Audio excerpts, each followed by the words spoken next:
قومی سلامتی اور خطے کی صورتحال پر آن کیمرہ اجلاس، وزیر اعظم کی زیر صدارت بیٹھک میں سیاسی قیادت اور عسکری حکام کی شرکت۔ وزیر اعظم نے مشرق وسطی کی قیادت سے رابطوں پر اعتماد لیا۔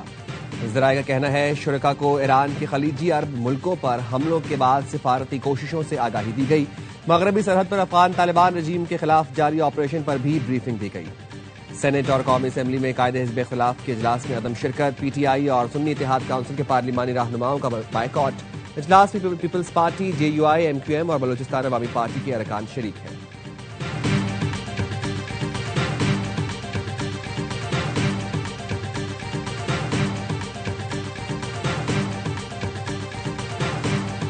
امریکی اور اسرائیلی حملے میں شہید ایرانی سپریم لیڈر آیت اللہ خامنئی کی تدفین جمعے کو مشہد میں ہوگی۔ ملک بھر سے قافلے مشہد پہنچنا شروع ہو گئے۔ 3 روزہ تعزیتی اجتماعات آج رات 10 بجے تہران کے امام خمینی ہال سے شروع ہوں گے۔ سپریم لیڈر کو خراج عقیدت پیش کیا جائے گا۔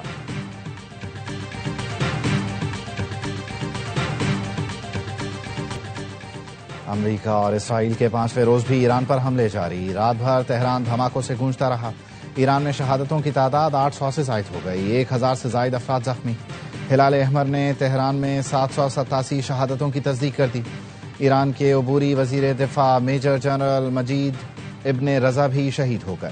کمانڈر سینٹ کام کا کہنا ہے ایران میں پوری طاقت کے ساتھ آپریشن کیا جا رہا ہے۔ ہم نے سینکڑوں ایرانی بیلسٹک میزائل اور ڈرون تباہ کر دیے۔ آج ایک بھی ایرانی بحری جہاز خلیج آبنائے ہرمز یا خلیج عمان میں نہیں جا رہا۔ ہم ایران میں ان تمام چیزوں کو ختم کر رہے ہیں جس سے ہم پر حملہ کیا جا سکتا ہے۔ اسرائیلی اور امریکی فضائیہ کو ایران کی فضاؤں پر مکمل کنٹرول حاصل ہے۔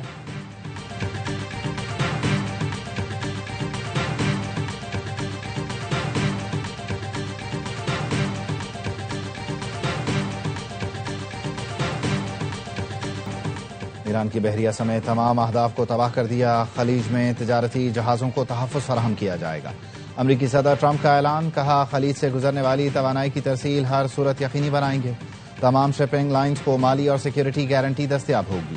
ضرورت پڑی تو امریکی بحریہ آبنائے ہرمز میں ٹینکرز کو تحفظ فراہم کرے گی۔ امریکہ دنیا میں توانائی کے آزادانہ بہاؤ کو یقینی بنائے گا۔ امریکہ کی معاشی اور عسکری طاقت سب سے بڑی ہے، مزید اقدامات جلد سامنے آئیں گے۔ امریکی وزیر خارجہ مارکو روبیو کہتے ہیں ایران مشرق وسطی میں امریکی سفارت خانوں پر حملے کر رہا ہے۔ ایران کی ایٹمی صلاحیت، میزائل پروگرام اور بحریہ ہمارے اہداف ہیں۔ ایرانی رجیم کے خلاف 3 بڑے اہداف تقریباً حاصل کر لیے۔ ایران کو کسی صورت ایٹمی ہتھیار حاصل نہیں کرنے دیں گے۔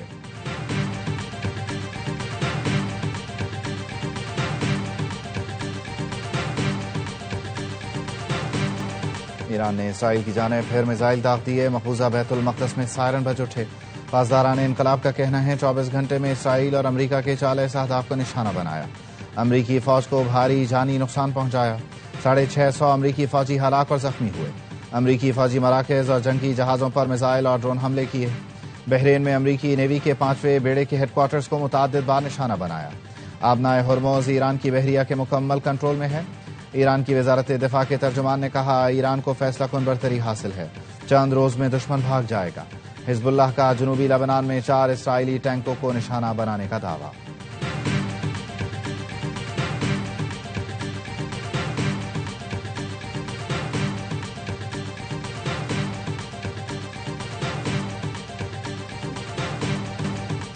ایران نے نئے سپریم لیڈر کے انتخاب کا اسرائیلی دعویٰ مسترد کر دیا۔ اسرائیلی میڈیا نے کہا تھا آیت اللہ خامنائی کے بیٹے مجتبیٰ خامنائی کو سپریم لیڈر منتخب کر لیا گیا۔ پاسداران انقلاب کا کہنا ہے نئے سپریم لیڈر کے انتخاب میں تقریباً 1 ہفتے کا وقت لگ سکتا ہے۔ نئے سپریم لیڈر کا انتخاب آیت اللہ خامنائی کی تدفین کے بعد ہوگا۔ ایران کے شہید سپریم لیڈر آیت اللہ خامنائی کو مشہد میں سپرد خاک کیا جائے گا۔ تدفین سے پہلے یادگاری تقریب ہوگی۔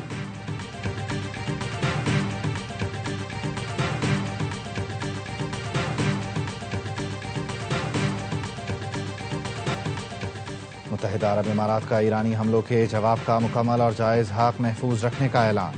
جنیوا میں انسانی حقوق کونسل کے اجلاس میں یو اے ای کے مستقل نائب مندوب کا کہنا تھا اقوام متحدہ کے چارٹر اور بین الاقوامی قوانین کی خلاف ورزی کی گئی۔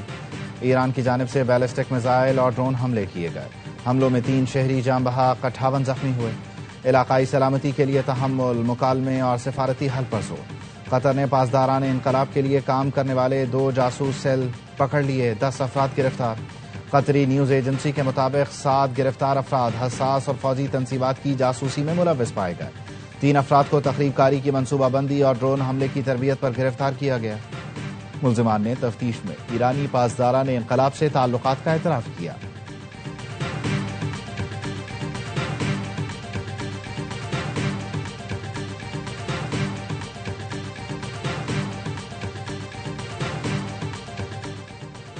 ایران پر حملے فوری روکے جائیں، چین کا اسرائیل کو 2 ٹوک پیغام۔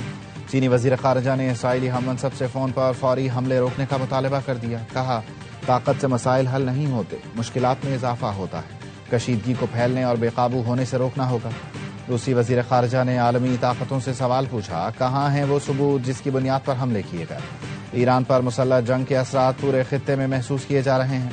کینیڈین وزیر اعظم نے بھی کشیدگی کم کرنے کا مطالبہ کر دیا۔ کہا امریکہ اور اسرائیل سمیت تمام ممالک عالمی جنگی قوانین کی پابندی کریں۔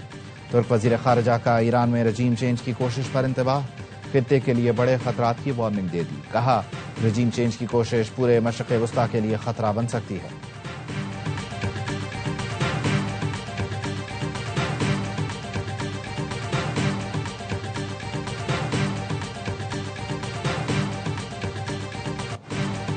امریکہ اور اسرائیل کے دعوے جھوٹے نکلے، ایران میں ایٹمی ہتھیار بنانے کے کوئی ثبوت نہیں ملے۔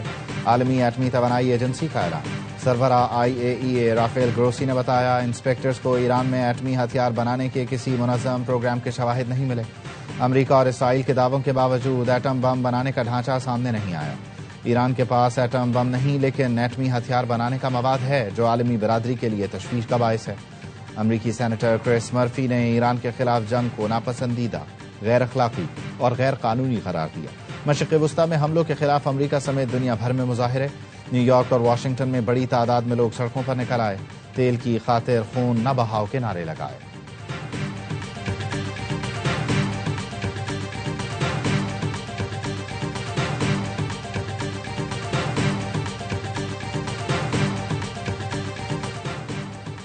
اسپین نے صدر ٹرمپ کے تجارتی تعلقات ختم کرنے کا اعلان مسترد کر دیا۔ باضابطہ رد عمل میں کہا امریکہ نے تجارتی پابندیاں لگائیں تو اپنے وسائل سے کام لیں گے۔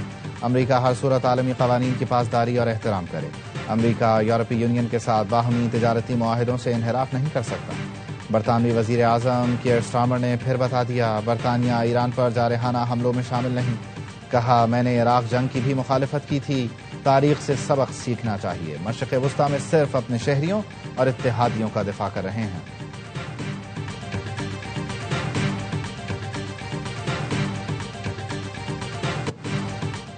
بھارت کی ریاستی دہشت گردی اور کینیڈا میں سکھ رہنماؤں کے قتل کے شواہد پھر بے نقاب۔ کینیڈا کی انٹیلیجنس ایجنسی کے ترجمان کے مطابق بھارت کینیڈا میں غیر ملکی مداخلت اور جاسوسی کا بڑا مجرم ہے۔ کینیڈا کی سکھ کمیونٹی میں بھارت کے حوالے سے شدید غم و غصہ پایا جاتا ہے۔ پاکستان کا افغان طالبان کی جارحیت کا منہ توڑ جواب، بگرام ایئر بیس پر بڑا حملہ۔ نیو یارک ٹائمز کا کہنا ہے پاکستان نے افغانستان کے اہم ترین بگرام ایئر بیس کو کامیابی سے نشانہ بنایا۔ 1 aircraft hangar, 2 warehouse تباہ ہوئے، سیٹلائٹ تصاویر سامنے آ گئیں۔ افغانستان کی وزارت دفاع نے بھی پاکستانی فضائی حملے کی تصدیق کر دی۔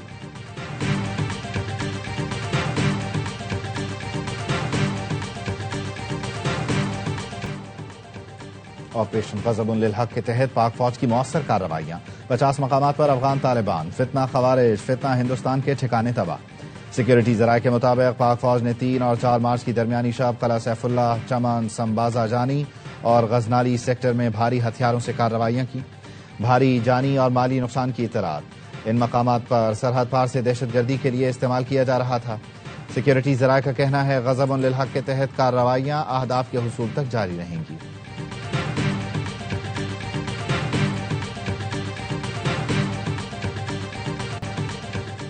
پاکستان کرکٹ بورڈ کا سابق کپتان سرفراز احمد کو ٹیسٹ ٹیم کا ہیڈ کوچ لگانے کا فیصلہ، اظہر محمود کے بعد ٹیسٹ اسکواڈ کے ہیڈ کوچ کی اسامی خالی تھی۔ T20 کا عالمی چیمپئن بننے کی جنگ ناک آؤٹ مرحلہ آج سے شروع ہوگا۔ پہلے سیمی فائنل میں ناقابل شکست جنوبی افریقہ اور نیوزی لینڈ کا ٹاکرا کولکتہ میں ہوگا۔ گروپ راؤنڈ میں پروٹیاز نے کیویز کو شکست دی تھی۔ اگر جنوبی افریقہ جیتا تو لگاتار دوسری بار فائنل کھیلے گا۔ دوسرا سیمی فائنل بھارت اور انگلینڈ کے درمیان کل ممبئی میں ہوگا۔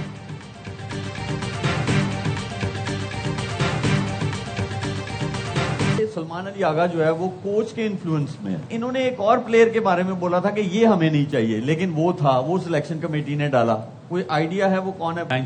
کیا وجہ تھی ہے؟ پسند ناپسند. پچھلے 5-6 ایونٹ جیسے چل رہے ہیں ویسے اس ایونٹ کو بھی چلایا اپنی مرضی سے. اور T20 ورلڈ کپ کے لیے ٹیم پسند ناپسند پر مبنی سابق کرکٹرز کا پروگرام ہر لمحہ پرجوش میں اظہار خیال.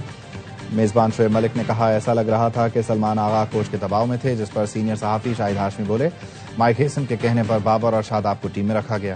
باسط علی نے کہا ہیڈ کوچ شاہین آفریدی کو نہیں رکھنا چاہتے تھے، سلیکشن کمیٹی نے شامل کرایا. کامران اکمل بولے جیسے چل رہا تھا اس ورلڈ کپ میں بھی وہی ہوا، ایک گروپ کی مرضی سے فیصلے ہوتے رہے.